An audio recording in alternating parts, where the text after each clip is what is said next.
Welcome to elDoc Tutorials.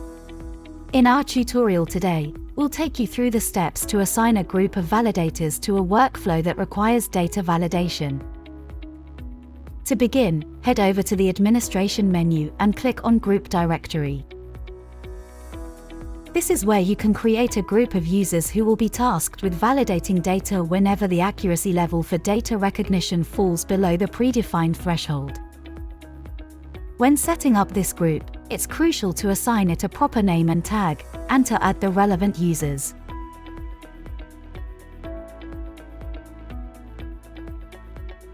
These steps are key for later stages, as they help in associating this group with the corresponding data validation workflow. After you've successfully created the group and assigned the relevant tag, the next step is to go to the Workflow Designer. Once there, find the specific workflow you're working with, in this case, recognition document. Activate the editing mode, then proceed to the Follow-up tab. Here, in the validation phase, you will need to select the group of validators you just created. You'll notice that the clear naming and tagging of the group you did earlier makes it much easier to quickly identify and assign this group to the appropriate workflow. Now that we've configured everything, let's put it to the test. Begin by uploading a document for processing.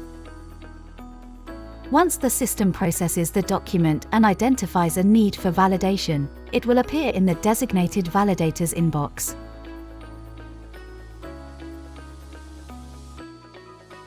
Additionally, this validator will receive a notification via email.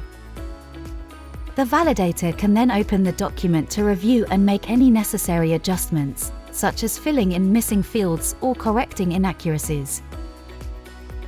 After ensuring everything is accurate, the validator simply clicks the Validate button to complete the process.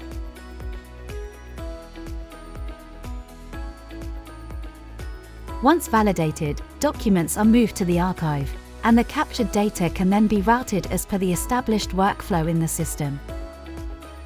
Don't delay your automation journey. Start with elDoc today and streamline your processes right away.